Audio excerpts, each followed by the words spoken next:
اعوذ باللہ من الشیطان الرجیم بسم اللہ الرحمن الرحیم ان الذین آمنوا والذین هاجروا وجاہدوا فی سبیل اللہ اولئک یرجون رحمت اللہ واللہ غفور رحیم یسألونک عن الخمر والمیسر قل فیہما اثم کبیر ومنافع للناس وإثمهما أكبر من نفعهما ويسألونك ماذا ينفقون قل العفو كذلك يبين الله لكم الآيات لعلكم تتفكرون صدق الله مولانا العظيم الصلاة والسلام عليك يا سيدي الله وعلى حبیب اللہ الصلاۃ والسلام علیک یا سیدی یا نبی اللہ وعلی آلک واصحابک یا سیدی یا نور اللہ ان الذین آمنوا والذین ہاجروا وجاہدوا فی سبیل اللہ،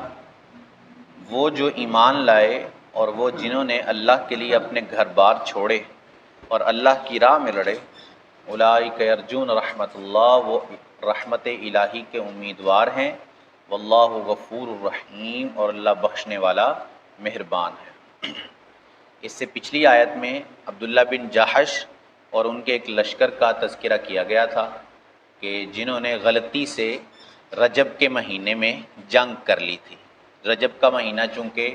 حرمت والا مہینہ ہے، اس میں جنگ نہیں کی جاتی، اور ان کو چاند کی تاریخ کا پتہ نہیں چلا تو غلطی سے انہوں نے رجب کے مہینے میں جنگ کی، تو لوگوں نے ان کے بارے میں یہ کہا کہ اب ان سے چونکہ غلطی ہوئی تھی تو گناہ تو نہیں ملے گا انہیں، لیکن انہیں جہاد کا ثواب بھی نہیں ملے گا۔ تو یہ آیت جو ہے وہ ان کے حق میں نازل ہوئی کہ جو اللہ کی راہ میں لڑتے ہیں، اپنے گھر بار چھوڑتے ہیں، تو وہ ضرور رحمت الہی کے امیدوار ہیں، ان کو نا امید نہیں ہونا چاہیے اللہ کی رحمت سے۔ یرجون کا جو لفظ بولا ہے یہاں پر، اس سے یہ بات ثابت ہوتی ہے کہ اگر ہم کوئی عمل کرتے ہیں نیک، تو اس پر ہم صرف اللہ کی رحمت سے امید کر سکتے ہیں کہ وہ ہمیں اس پر جزا عطا فرمائے گا۔ اللہ کے لیے ضروری یا واجب نہیں ہے کہ وہ ہمیں جزا عطا فرمائے۔ اللہ کے لیے یہ کوئی ضروری نہیں ہے کہ ہم عمل کریں اور وہ ہمیں جزا ضرور عطا فرمائے۔ یہ اللہ کی رحمت ہے اور اس کا فضل ہے ہم پر کہ وہ ہمارے نیک اعمال کی وجہ سے ہمیں جزا عطا فرماتا ہے۔ سورہ مائدہ کے اندر اللہ عز و جل ارشاد فرماتا ہے ان تعذبہم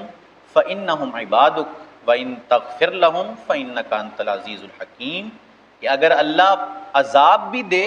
تو ہم کیا ہیں؟ ہم اس کے بندے ہی ہیں، ہم اس کے حکم کے خلاف نہیں جا سکتے، اور اگر وہ ہمیں بخش دے تو وہ بڑا غالب حکمت والا ہے اور وہ غفور الرحیم بخشنے والا مہربان ہے۔ یسألونک عن الخمر والمیسر، تم سے شراب اور جوے کا حکم پوچھتے ہیں، قل فیہما اثم کبیر ومنافع للناس، تم فرما دو کہ ان دونوں میں بڑا گناہ ہے اور لوگوں کے کچھ دنیاوی فائدے ہیں، وَإِثْمُهُمَا أَكْبَرُ مِن نَّفْعِهِمَا، اور ان کا گناہ ان کے نفع سے بڑا ہے، وَيَسْأَلُونَكَ مَاذَا يُنْفِقُونَ، تم سے پوچھتے ہیں کیا خرچ کریں، قُلِ الْعَفْوَ، تم فرماؤ جو بچے، كَذَلِكَ يُبَيِّنُ اللَّهُ لَكُمُ الْآيَاتِ لَعَلَّكُمْ تَتَفَكَّرُونَ، اسی طرح اللہ تم سے آیتیں بیان فرماتا ہے کہ کہیں تم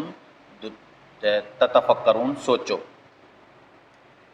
یاد رکھیں کہ یہ آیت جو ہے یہ شراب کی حرمت پر دلالت نہیں کرتی، شراب اور جوے کی۔ شراب اور جوے کی حرمت یہ 7ویں پارہ کی ایک آیت ہے جس سے ثابت ہوتی ہے، جس میں اللہ فرماتا ہے یا ایھا الذین آمنوا انما الخمر والمیسر والانصاب والازلام رجس من عمل الشیطان فاجتنبوہ لعلکم تفلحون، کہ بے شک شراب اور جوا جو ہے یہ شیطانی کاموں میں سے ہے، تو ان سے بچتے رہو تاکہ تم فلاح پا جاؤ۔ یہاں پر جب بھی اسلام نے کسی حکم پر ممانعت لگائی ہے تو پہلے اس کی خرابیاں لوگوں کے سامنے واضح کی ہیں کہ اس چیز کے اندر کیا کیا خرابیاں پائی جاتی ہیں، پھر بعد میں اس چیز کی حرمت کا حکم نازل کیا ہے۔ اب عرب معاشرے میں چونکہ شراب اور جوا یہ عام تھا سرکار صلی اللہ علیہ وسلم کی ولادت سے پہلے، اگر سرکار کی ولادت اور سرکار اسلام کے فوراً بعد شراب یا جوے پر روک لگا دی جاتی تو لوگوں کے لیے یہ مشکل ہو جاتا، لوگ اس پر اچھے طریقے سے عمل نہ کر پاتے۔ تو پہلے ان کو اس کی برائیاں بتائی گئیں کہ شراب اور جوے کے اندر اگرچہ کچھ دنیاوی فائدے بھی ہیں لیکن ان کے اندر گناہ بہت زیادہ ہیں، ان کے اندر جو ہے وہ دشمنیاں شراب کی وجہ سے پڑ جاتی ہیں، جوے کی وجہ سے بندے کو اپنے مال سے بعض اوقات ہاتھ دھونا پڑ جاتا ہے، عقل بندے کی زائل کر دیتی ہے شراب، ماں بہن بیٹی کی جو ہے وہ تمیز باقی نہیں رہتی بندے کے اندر۔ تو یہ چیزیں گنوائی کہ ان کے اندر یہ خرابیاں پائی جاتی ہیں۔ مولا علی کا قول ہے، آپ فرماتے ہیں کہ اگر شراب کا ایک قطرہ کنویں میں گر جائے پھر اس جگہ مینار بنا دیا جائے تو میں اس پر کبھی اذان بھی نہ کہوں۔ پھر آپ فرماتے ہیں اگر دریا میں شراب کا قطرہ پڑے پھر دریا خشک ہو اور وہاں گھاس پیدا ہو تو میں اپنے جانوروں کو کبھی اس گھاس پر نہ چراؤں۔ اس قدر جو ہے وہ اللہ عز و جل نے آپ کو شراب سے نفرت عطا فرمائی ہے۔ شراب 3 ہجری میں غزوہ احزاب، جس کو غزوہ خندق بھی کہتے ہیں، اس کے چند دن بعد جو ہے وہ حرام کی گئی، اس کے پہلے شراب جائز تھی۔ سیدنا امام جعفر الطیار جو مولا علی کے بھائی ہیں ان کے بارے میں ہے کہ سرکار صلی اللہ تعالی علیہ وسلم نے سیدنا جعفر سے دریافت کیا کہ اللہ عز و جل کو آپ کی 4 خصلتیں بڑی پسند ہیں، وہ کون سی 4 خصلتیں ہیں؟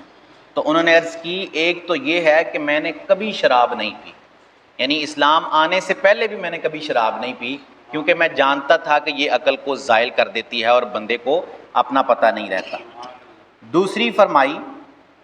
کہ میں نے کبھی زمانہ جاہلیت میں بھی کسی بت کی پوجا نہیں کی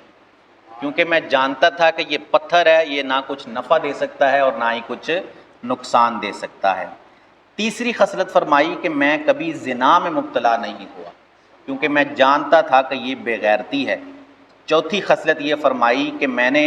کبھی جھوٹ نہیں بولا کیونکہ میں اس کو کمینہ پن خیال کرتا تھا۔ یہ ایک جو ہے وہ بڑی اعلیٰ درجے کی خصلتیں ہیں، اللہ عز و جل نے ان خصلتوں کو پسند فرمایا ہے کہ بندہ کبھی شراب نہ پیے، کبھی جھوٹ نہ بولے، کبھی زنا میں مبتلا نہ ہو اور کبھی اس کے ساتھ کسی دوسرے کو شریک نہ ٹھہرائے بلکہ صرف اسی کی عبادت کرتا رہے۔ اللہ عز و جل نے سیدنا جعفر طیار رضی اللہ تعالیٰ عنہ کی ان 4 خصلتوں کو پسند فرمایا۔ اللہ عز و جل سے دعا ہے کہ اللہ عز و جل ہمیں قرآن کی فہم عطا فرمائے، آمین بجاہ خاتم النبیین صلی اللہ علیہ وسلم۔ اللہم صلی علی سیدنا و مولانا محمد معدن الجود والکرم وعلی آلہ واصحابہ وبارک وسلم۔ اللہم انت السلام ومنک السلام وتبارکت یا ذا الجلال والاکرام۔ اللہم ربنا افرغ علینا صبرا وتوفنا مسلمین۔ ربنا اغفر لی ولوالدی وللمؤمنین یوم یقوم الحساب۔ اللہم اکفنا بحلالک عن حرامک واغننا بفضلک عمن سواک۔ اللہم انا نسألک العفو والعافیۃ والمعافاۃ الدائمۃ فی الدین والدنیا والآخرہ۔ سبحان ربک رب العزة عما یصفون وسلام علی المرسلین والحمد للہ رب العالمین۔ وصلی اللہ تعالی علی رسولہ خیر خلقہ محمد وعلی آلہ واصحابہ اجمعین برحمتک یا ارحم الراحمین۔